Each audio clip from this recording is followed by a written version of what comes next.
Hello guys, what's up? My name is Jithins and today we're going to talk about patch notes on SMITE. So this is the 3.5 patch notes on the PTS as they say. I want to get right into the system, what I want to talk about. First thing, item changes and god balance. That's the main part of this patch to kind of balance them. So first thing, sovereignty. So what we saw with sovereignty in 3.4 is that it did not help supports much. And they felt that it didn't really protect them from all the damage that was incoming. So Urchin was their next choice, that, oh, it gives me this much defense, let me be more selfish because I need to get this defense. Otherwise, my team is still going to die. You know, kind of one of those things. But now that they buffed Sovereignty to additional 10 physical aura, we are going to see this back into play, but we won't see it what they think it will be seen like. We won't see it rushed like they say it will, because I still believe that there's a lot of magical damage, and especially with the Season 3 meta, they're going to see much early ganks and etc. So you're still going to need that magical damage, magical defense. So Urchin's still a better item than Sovereignty at this point to actually rush. And with this bunch of rotating meta, you're gonna be able to stack Urchin faster. So that's why we kind of saw Urchin as a good item in Season 3 with Sovereignty falling off. So we're gonna see Sovereignty probably picked up after Urchin, then into Hardward. That's kind of what we're gonna see with this buff on Sovereignty. So that's alright. It's not the way I wanted to see Sovereignty be used. I wanted to still see Sovereignty forced right off the back, so like, oh, let me give myself physical defense and give aura magical defense. That's kind of how it needed to be, but they focused solely on physical protection, so it's alright. The next thing I want to talk about is throwing dagger. Now with this item, it kind of felt like this was just a focus for Mercury, as he's the only one that actually used this, and it's only him that was really benefiting. And what Harris, I believe, is trying to go with this idea is that other junglers will pick it up so they can clear it faster, clear jungle camps faster, clear lanes faster. But that's not really what we're gonna see that used with. We're just gonna see a buff with Mercury having this item. So that's all with the item changes that I want to talk about.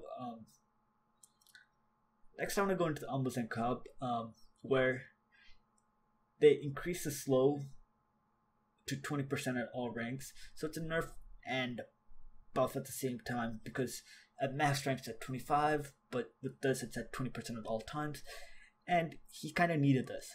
Early game he was really prone to ganking. So with this lack of mobility, he really needed to slow down his enemies in order to, get away. And that's what they did. Alright, let me give them 20% already at the start, so it'll be harder to gank me if they're slowed this badly. So that's kind of what I feel about Umbus and Cobb, and that's alright. I'm okay with it. Next one, Artemis. This is where I had a lot of my talk with, like, my head, where, well, Circuit, that's a big talk. But let's go right into Artemis. With their buff, I do not believe that they went in the proper direction of buffing her. Her vengeful assault increased from 75 to 80. It's not that big of a deal, because in this meta you're already building high attacks with Chins, Ichabalds, Fatalis. Like, all these items are more viable in Season 3 with ADCs because they don't really have to build crit.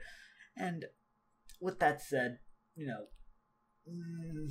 it's not really helpful, because I think the issue is that she's more prone to ganking, just like Umbus and Cobb. So what I wanted to see was that they decrease the damage on her traps, her transgressor's fate, and increase how many she can place for capacity of 3 to 4, so that she can place it more thoughtfully, so that she's less prone to gank it, so she can cover up some parts of the exit. So, oh, let them come. Okay, they can't climb through here to gank me, so let me place it here so they can't really gank me. Along with that damage nerf, because it does do a fairly good amount of damage, and I do want that to be decreased if we're going to have 4 of them along with it. And mana cost, of course, being decreased for it, because it is pretty expensive to place that down.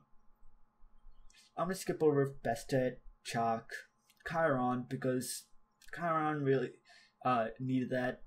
He was really strong with that, that speed that he had, so he suffers now with 40% slow while firing. Alright. So with Isis, she really needed that nerf. Like Ahara said, that she had early game and late game. You can't be dominant in both. That's what breaks a god. So they did do the right thing of scaling reduced from 40 to 30% per hit, and that's what they needed to do with her. Just because she does a lot of damage late game and early game. She does have huge clear early game. She is a viable pick early game as well. So we see that in casual and ranked matches. Next is the Hugbug, Khepri. So with Hugbug's nerf, like they say, they believed that he was able to, he had a lot of control, large amount of control, and he can be really aggressive with the pull, etc. But decreasing his base health was not the way to go, as when you decrease the health, they make him less tanky, and that's kind of bringing down just that entire idea of support, because the idea of support is to take shots for the ADCs, try to keep them alive. It's that you're supporting the teammates. So if they really wanted to nerf the aggression and the damage that he does, which I do not believe is a lot, what they should have done was increase cooldown and decrease damage. And that's because if you increase cooldown on Abduct, that gives them less chance to be aggressive, and that gives them more of the other side to oh, okay, his thing is down, alright, it's time for us to aggress. They can't aggress for a bit. It's kind of balancing it out. You can't aggress every couple of seconds. It's just how it is. So, with that, having less health just means that they can take less shots for their comrades, their teammates.